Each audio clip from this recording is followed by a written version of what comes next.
नमस्कार दोस्तों, स्वागत है आप सभी का एक बार फिर से हमारे चैनल द अंशु वॉइस में। दोस्तों, अगर आप अपनी लाइफ में कुछ नया सीखना चाहते हैं तो चैनल को सब्सक्राइब जरूर करिएगा। श्री शिवाय नमस्तुभ्यं, हर हर महादेव। दोस्तों, पूजा जी ने कहा कि अगर आपके जीवन में कर्ज की समस्या है या फिर आपको धन की प्राप्ति नहीं हो पा रही है, जिसकी वजह से आप अपना कर्जा समाप्त नहीं कर पा रहे हैं, आपके व्यापार में बढ़ोतरी नहीं हो रही है, आप लगातार अपने जीवन से दुखी होते जा रहे हैं, आपको संकटों ने घेर लिया है, आपको लग रहा है कि आपका जीवन पूरी तरह से दुखदायी है, पूरी दुनिया में सबसे ज्यादा आपको ही दुख क्यों मिल रहा है, तो पूज्य गुरुजी ने कहा कि जब भी जीवन में ऐसी परिस्थिति आ जाए तो आपको शनिवार के दिन एक विशेष उपाय जरूर करना चाहिए। आप सभी जानते हैं कि सावन का बहुत ही पवित्र महीना चल रहा है और इस पवित्र महीने में अगर हम शनिवार के दिन केवल शहद की कुछ बूंदों से यह उपाय महादेव के सामने करते हैं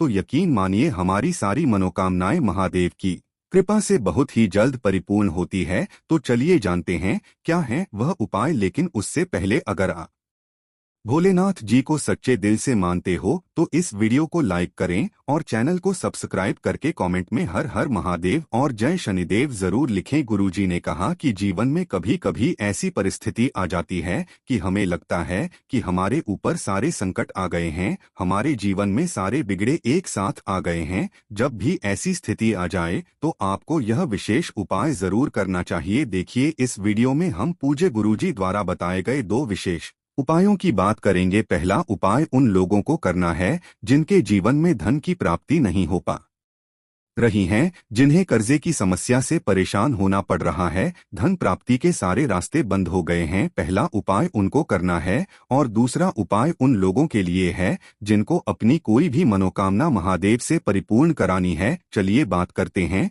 गुरुजी द्वारा बताए गए पहले खास उपाय के बारे में। देखिए, इस उपाय के लिए आपको एक लोटा जल ले लेना है। लोटा तांबे का भी ले सकते हैं या फिर आप स्टील का भी ले सकते हैं या फिर जिस भी धातु का आपके पास लूटा को लौटा ले सकते हैं। लेकिन पूज्य गुरुजी हमेशा कहते हैं कि शिवलिंग में जब भी हम जल चढ़ाएं तो हमारी कोशिश होनी चाहिए कि लौटा हमें तांबे का ही उपलब्ध हो। इस लौटे में जल आपको अपने किचन से ही लेना है। आपके किचन में जहां भी जल रखा हुआ है वहीं से आपको जल्द लेना है। फिर इसी के साथ आपको शहद की कुछ बूंदें ले लेनी है। आप आधा चम्मच शहद भी ले सकते हैं या उससे भी कम ले सकते हैं। फिर सबसे आखिर में आपको लेना है बेलपत्र। देखिए, सावन के महीने में बेलपत्र और बेलपत्र महादेव को जब भी हम समर्पित करते हैं तो इससे महादेव हमसे बहुत ही प्रसन्न होते हैं। और अगर हम इस विशेष प्रकार से शिवलिंग में सभी पत्र समर्पित करते हैं तब तुम महादेव हमारे ऊपर बहुत ही जल्द प्रसन्न होकर हमें मनोवांछित फल की प्राप्ति करवाते हैं। देखिए, इस उपाय के लिए आपको 5 बेल पत्र या 7 बेल पत्र या 11 बेल पत्र यानी जितनी भी बेल पत्र आपके पास उपलब्ध हो जाएं आपको ले लेनी है। सारी बेल पत्र और यह सारा सामान लेकर आपको कहाँ जाना है? शिवालय पूजा। गुरु जी ने कहा कि यह उपाय आपको सिर्फ शनिवार के दिन करना है। गुरु जी कहते हैं कि शनिवार के दिन सुबह से लेकर शाम तक जब भी आपके पास टाइम हो तब आप शिवालय जाकर इस सुंदर से उपाय को कर सकते हैं। अब शिवालय पहुंचकर सबसे पहले आप जो एक लोटा जल लेकर गए हैं उस जल को शिवलिंग के ऊपर धीरे धीरे समर्पित करते जाएंगे और श्री शिवाय नम मंत्र का लगातार स्मरण करते जाएंगे या फिर आप ओम नमः शिवाय मंत्र का भी स्मरण कर सकते हैं। लेकिन आपको जल्द इतने धीरे धीरे समर्पित करना है कि आप जल्द समर्पित करते करते कम से कम 11 बार इन मंत्रों का जाप जरूर कर लें। फिर उसके बाद आप जो बेल पत्र ले गए हैं उन बेल पत्र में पूरा अच्छे से शहद लगा लेना है या फिर आप जो शहद ले गए हैं उनमें यह सारे बेल पत्र डुबो देने हैं और इनसे पत्र में चारों तरफ से पूरी पत्तियों में अच्छे से आपको शहद लगा देना है। बेल पत्र के हर एक हिस्से में आपको शहद लगा देना है। चाहे आप 5 बेलपत्र ले गए हैं,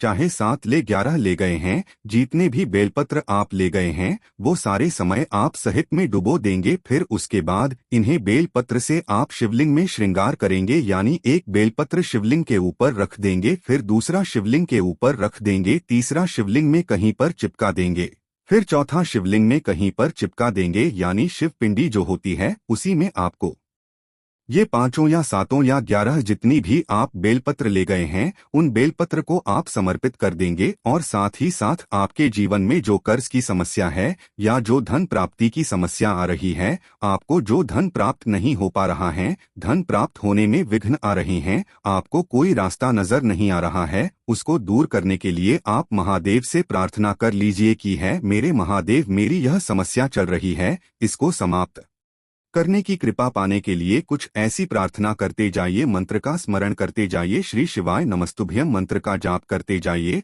और यह बेलपत्र आप शिवलिंग में धीरे धीरे समर्पित करते जाइए, यानी इन बेलपत्र से श्रृंगार करते जाइए। उसके बाद फिर वापस अपने घर आ जाइए। गुरुजी ने कहा कि जब भी हम सावन के शनिवार के यह विशेष उपाय शिवलिंग में करते हैं तो यकीन मानिए हमारे जीवन में महादेव की अनन्य कृपा हमें प्राप्त होती है। साथ ही साथ अगर हमें शनि की 7.5 या ढैया चल रही है जिसकी वजह से हमें अन्य भी समस्याएं हमारे जीवन में आ रही है तो गुरुजी कहते हैं उससे भी हमें बहुत ही जल्द छुटकारा मिलता है। अब इसके बाद बात करते हैं पूजा जी द्वारा बताए गए दूसरे खास उपाय के बारे में। देखिए, ये उपाय आपकी सारी मनोकामनाओं को परिपूर्ण करने के लिए है। आपकी कोई ऐसी मनोकामना है जो कई उपाय करने के बाद, कई व्रत करने के बाद परिपूर्ण नहीं हो पा रही है, तो पूज्य गुरुजी ने कहा कि आपको इस पवित्र सावन के शनिवार के दिन यह विशेष उपाय जरूर करना चाहिए। लेकिन यह उपाय आपको शाम के समय करना है। शाम के समय भी आप कर सकते हैं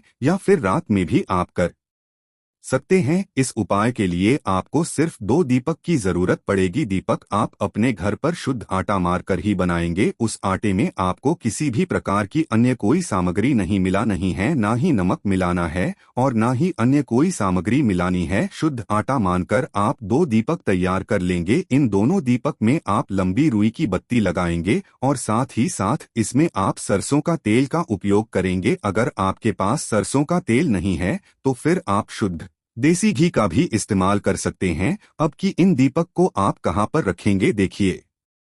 शनिवार का दिन है। सबसे पहला दीपक आप पीपल के वृक्ष की जड़ के समीप कहीं पर रख देंगे, या फिर अगर पीपल का वृक्ष आपके घर के आसपास नहीं है तो शनिदेव के मंदिर में यह दीपक प्रज्वलित कर देंगे। अगर आप पीपल के वृक्ष में रख रहे हैं या फिर आप शनिदेव के मंदिर में रख रहे हैं, जहां कहीं पर भी पहला दीपक प्रज्वलित कर रहे हैं, तो ध्यान रखेंगे कि दीपक की जो बत्ती है उसका मुख पश्चिम दिशा की तरफ रहेगा। पश्चिम दिशा में दीपक का मुख करते हुए यह दीपक प्रज्वलित कर देंगे और शनैश्चराय नमः इस मंत्र का आप कम से कम 11 या 21 बार या 51 बार या जितनी बार भी आप जाप कर सकते हैं उतनी बार आप जाप कर लीजिएगा। साथ ही दीपक में आप 5 या 7 या 11 काले तिल के दाने भी जरूर डाल जाएगा। इसके बाद आपको दूसरा दीपक लेना है। उस दूसरे दीपक को लेकर आप पहुंच जाएंगे शिवालय। यह भी आपको शाम को ही प्रज्वलित करना है। शिवालय पहुंचकर शिवलिंग के सामने यह दीपक आपको प्रज्वलित करना है। इस दीपक ने भी आपको 5, 7 या 11 काले तिल के दाने जरूर डाल देने हैं। देखिए, शनिवार का दिन है और काले तिल के दाने महादेव को भी अत्यधिक प्रसन्न करते हैं तथा शनि देव को भी अत्यधिक प्रिय होते हैं, इसलिए आप काले तिल के दाने इन दोनों दीपक पर जरूर डाल लेंगे। देखें, यह दूसरा दीपक आपको शिवलिंग के सामने प्रज्वलित करना है, लेकिन इस दीपक की जो दिशा होगी वह उत्तर दिशा की तरफ होगी। जो दीपक में बत्ती आपने लगाई है उस बत्ती की दिशा आप उत्तर दिशा की तरफ करते हुए और फिर श्री शिवाय नम मंत्र का स्मरण करते हुए यह दीप प्रज्वलित कर देंगे। फिर आपके जीवन की जो भी विशेष मनोकामना है, चाहे वह धन से संबंधित हो या व्यापार से या नौकरी से या आपके विवाह से या फिर आपके घर में हो रहे लड़ाई झगड़े से, किसी भी प्रकार की मनोकामना है जो परिपूर्ण नहीं हो पा रही है, वो आपको महादेव से परिपूर्ण करने के लिए प्रार्थना कर लेनी है और यह दीपक प्रज्वलित कर देना है। फिर उसके बाद वापस अपने घर आ जाना है। गुरुजी ने कहा कि अगर हम इस पवित्र सावन मास की शनिवार के दिन यह विशेष उपाय करते हैं, यानी ये 2 दीपक प्रज्वलित करते हैं, तो यकीन मानिए आपकी हर मनोकामना महादेव की कृपा से बहुत ही जल्द परिपूर्ण होती है। तो दोस्तों, आज के वीडियो में बस इतना ही। हम मिलते हैं किसी ने वीडियो के साथ। तो अपनी सच्ची श्रद्धा के साथ कमेंट में जय श्री राम, जय भोलेनाथ जरूर लिखेगा और चैनल को सब्सक्राइब कर लीजिएगा। धन्यवाद।